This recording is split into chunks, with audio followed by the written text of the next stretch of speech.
Let's talk about the coin collector's secret of finding rare Roosevelt dimes and rare Mercury dimes based off of full steps and full torch bands on the back of the Roosevelts and the Mercury dimes.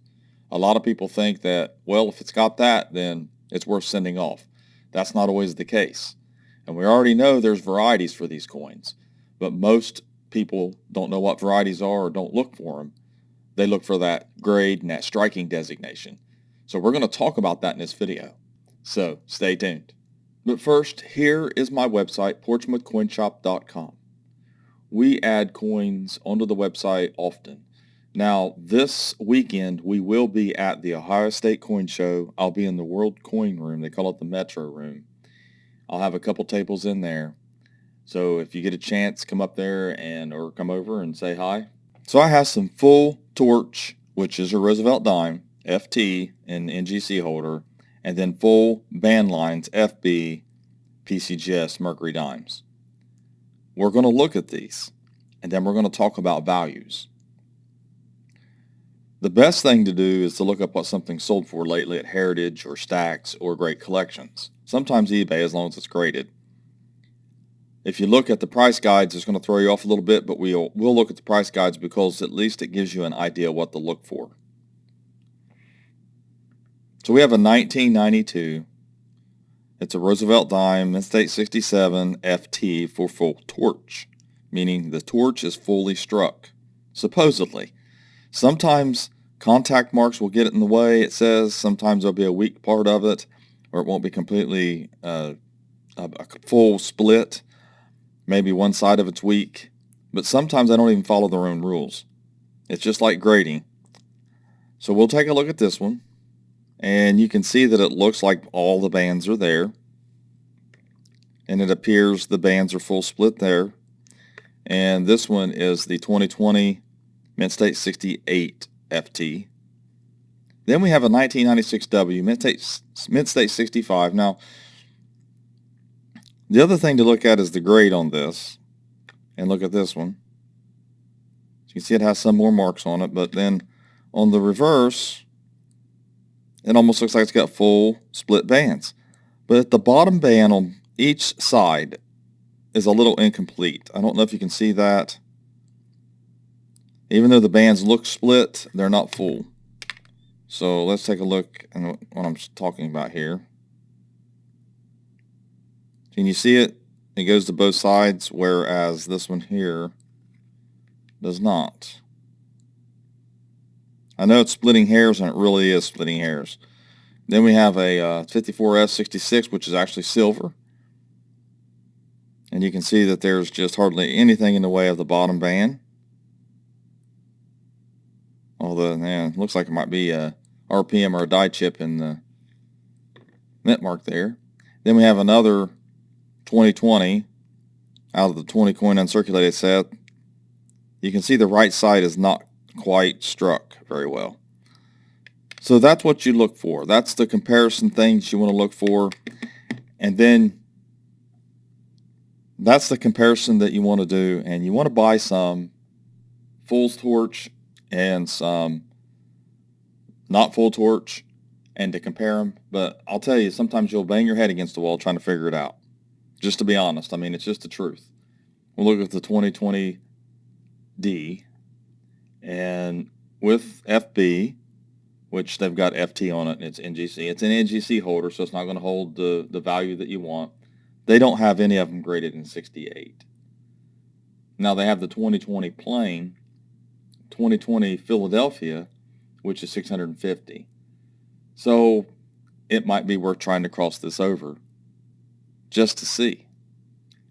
So NGC has the 2020 D, and at $25.68. Let's see if it has the full step. It doesn't have, it's not listing it as full step or not. So it's really difficult to try to value this. So you want to, be nice to be able to get it crossed over to the PCGS holder, but I doubt they will. And see, they have it right here, but they don't have it down here. So the guide's not updated, so you can't use that. I'm going to try eBay since it's a modern coin. We'll see here. 2020D. And it's MS68 FT. See if there's anything that comes up here. Well, NGC, or I should say PCGS, actually has one of them right here for $4.49.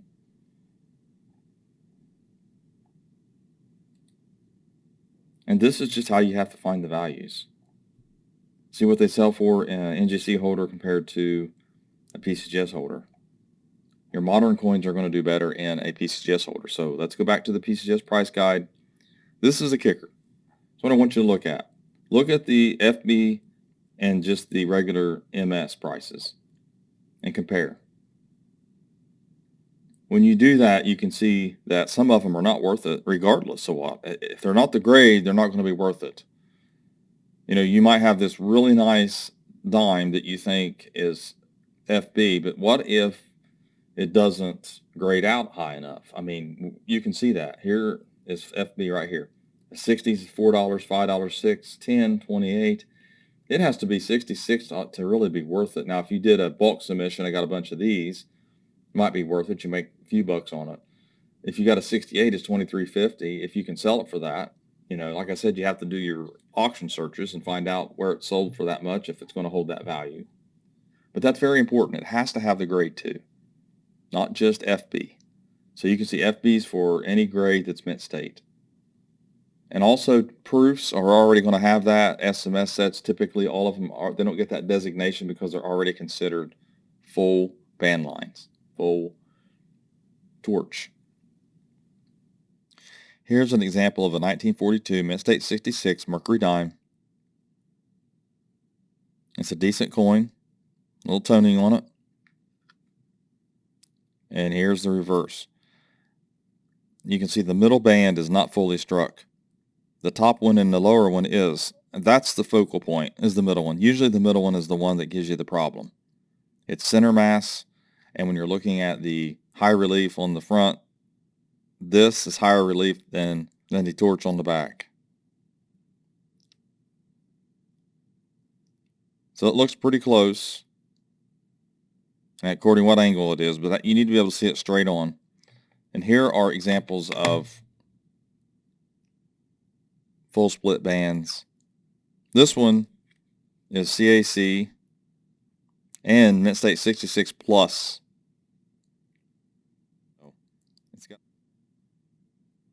Anyways, got a little patina on it there from almost like album toning, cardboard. Here's one. It's a 63 FB. See, that's the thing. It's not worth a lot of money just because it's FB. It has to be a higher grade. And you're also going to bump your head. You're also going to bang your head against the wall with this because they don't always follow the rules. You're not supposed to have contact marks. The bands are supposed to be fully split. It's not always the case. Sometimes they mess it up. Some look better than others. Some are stronger than others. That's how it works with the grading companies. Here's a 66 FB. You can see the prices here. That's retail. That's Gray Sheet. Now, it's not PCGS retail. That's Gray Sheet's retail right there. And I highly recommend using that resource instead of the price guides for these grading companies. 65 FB. This one here is graded accurately, even though it's an ICG holder. I know a lot of people kind of shun the ICG, but this is a nice coin. I agree with it. Really nice. So we go over and look at the Mercury dimes. It's the same thing. If you're looking for the striking designation, you also want to look for the grades. You need to know how to grade the coins as well. When you really start moving into the upper 30s and 40s, that's when the values start declining, but some are extremely rare with full bands on those torches. I mean, look at this, a 39S. So what do? You look for 39Ss. I mean, you never pass one up and turn it over to look at it to see if it's got this, because even in the lower grades, it's worth it. It's one of the rare ones. There's some other ones. When you scroll down through here, You can see some of the rest of them. Like there's the 43S. If you got proof like with FB, look how much that's worth in 65. So all these little secrets that you can find. 45 FB, it's extremely rare. I mean, that's like hitting the lottery right there. Lightning striking. I mean, seriously, that's $10,000 just for a 63 because it has FB, and it's gonna be difficult to get that. But if you don't know it, you can't try. But a lot of people are looking for all kinds of things on coins, and you can look for varieties, you can look for double dies, repunch mint marks, you can look for high grades, and you can look for FB or FT, whichever service you're using, and still find decent coins. It broadens your look. You're not looking for little die cracks. You're not looking for cuds. You're not looking for, I mean, cuds are okay, but a lot of people think the die chips are cuds and they're not. You don't want to look for the minor anomalies and things like that. Look for stuff like this. This is where the money's at. I mean, it's a sure bet if you find one. It's hard to find one, don't get me wrong, but it's a sure bet when you do. You're not trying to figure out if you got a unicorn. You're not trying to figure out if you got a discovery. I don't even get into all that.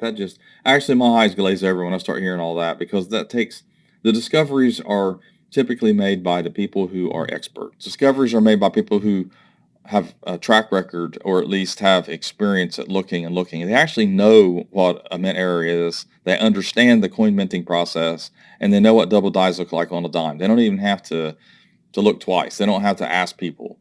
They know it's a double die. They know it's a repunch mint mark. So when they see a new variety for a year, or they look it up and they see that it's a new variety, then they know what to do with it. They already know. They're not struggling to identify it, to find. You don't want to do that. You don't want to struggle with double dies or varieties or mint errors that are known and then try to find a discovery. I mean, that's just like a double whammy against yourself. It's just you're defeating the whole purpose, and it's counterproductive. You're just going to get frustrated and end up in arguments with people and debates, and it's just not going to work. Best thing to do is learn first by finding things that are known. And once you do that, you build your confidence up, and then you also are studying so many images and looking at so many coins that you get an eye for it. That's really the only way of doing it. You can post in groups all day long and say, is this this? Is this this? And they're going to tell you yes, no, yes, no. And then you're not really going to learn, other than that particular coin is not what you want it to be, or not what you thought.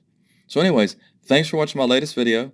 Please like, share, and comment, and have a great day.